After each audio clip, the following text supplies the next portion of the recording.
Caitlin Winkley. I'm a life coach who works with people all over the country, helping them to make internal change and experience external results. Today I'm going to share with you my fearless story. I can so relate to this topic because I've lived most of my life in fear.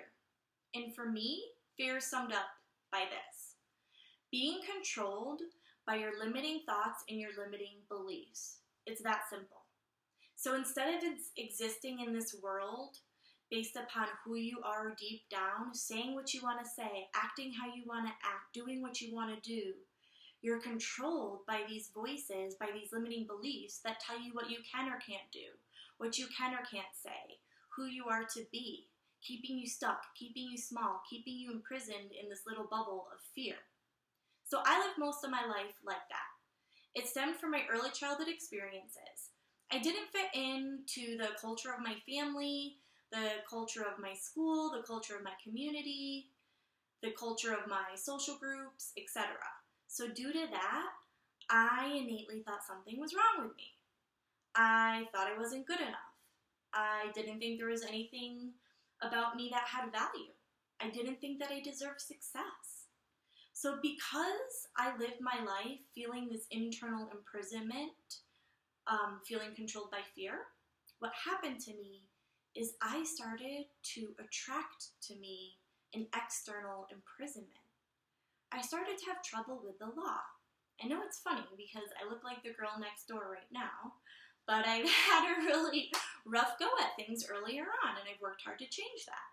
So because I thought that I deserved to stay stuck and small and not succeed, I believe in the law of attraction. What you're thinking and feeling on the inside gets manifested to you on the outside.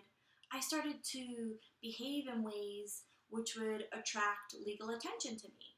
I abused substances, I had crazy relationships with men, I had domestic issues, and I would have the police call on me, I'd get arrested, I'd have to spend some time in jail overnight or whatever, deal with all the court bullshit and all of that. So I had one big law issue that happened to me in 2009.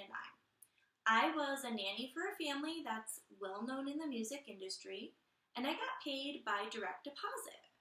I started to notice that my payments would be off. Hours would be missing, days would be missing, I would be promised bonuses if I performed certain job duties. I was promised a raise that never got reflected in my direct deposits either. Because I was ridden with so much fear, I didn't know how to have that difficult conversation with my employer about money. In fact, deep down, there was a part of me that didn't even believe I deserved to get paid because I felt so invaluable. But there was another part of me that really did want justice. So I did a passive-aggressive, behind-the-back-door type of move. There was a credit card that had my name on it that was linked to their account that was to be used to buy groceries, household items for the family, things for their children, and I decided to essentially pay myself. So I bought myself groceries, I bought myself household items, I took care of my own needs. I paid myself. The family ended up getting wind of this. They called the police on me. Took about a year, but about a year later, I heard a loud knock on my door. I go and answer it. It's two officers in uniform. They ask me, "Are you Caitlin Winkley?" Of course I say, "Yes, I am." They tell me, "You're under arrest and being charged with 2 felonies and 1 misdemeanor." I know, super crazy, considering I do look like the girl next door now. So I end up being arrested and taken away to jail. I spend the night in jail. While there, what happens to me is a complete miracle. So I realize I have no control, okay? I don't have any control over my environment. I can't physically leave the jail. I don't have any control over the food I'm to eat. You know, they had nasty bologna sandwiches. I don't even have control over what I can wear. I was just stuck in the clothes that I had on when they arrested me.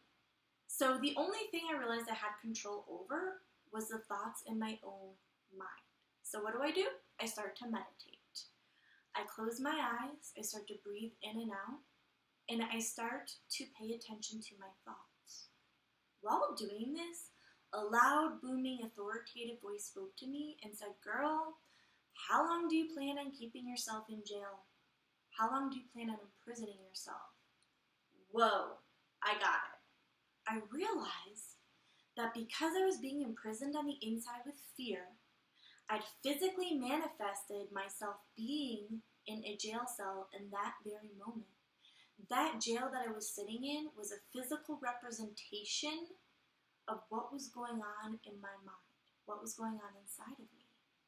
From that day forward, I vowed I am never going to let fear control me. In fact, I'm going to make it my life's mission to help others so that they never have to go through and experience what I've gone through and experienced. From that day forward, I knew that I was destined to be a life coach. I've always had a relationship with spirit and the divine, so we've always had an ongoing conversation. But what happened that night was a different type of a conversation. I call it a miracle. So I go home, and I'm totally changed. And from that day forward, I can honestly say my life really has changed. It's taken a lot of hard work.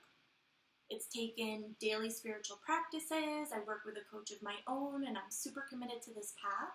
But I can honestly say that I feel free of fear today. It's not that I never experience fear. It's that when I do, I have the proper tools to apply to be able to move past the fear. Honestly, hitting rock bottom like that, I know what it's like to have a really, really challenging life experience, and I know that I never want to go back there again. I only want to go up. So having hit rock bottom, that was the motivator for me to only want to move up. And also, I feel motivated that there's hundreds and thousands and millions of people out there that are experiencing fear right now in this very moment. And I feel so grateful, honestly, that I've gone through that experience and that I've cultivated the tools to be able to move out of fear, that I want to share them with others. Not everyone is going to agree with my message. Some people are going to think I'm full of shit, right? The people that are going to agree with my message, those are the people that are going to be part of my tribe, and that's awesome. And the people that don't agree with my message, I just bless them and I move on with my life. Not everyone is going to agree with you. But when you know deep in your heart what is true for you, it doesn't matter what anyone else thinks. You just bless the people that don't agree with you and you move on. Are quite simple. From fear to freedom. What's kept me motivated to stay on my path has been, like I was saying earlier, feeling an innate desire to want to inspire and help others along their journey, because I feel I've been able to cultivate the tools to move out of fear and into freedom. And I feel that I had that experience for a reason, and I feel an inner calling to want to share those tools. Thank you so much, guys, for listening to my talk. I hope that it's been inspirational for you, and I wish you a fearless life full of freedom.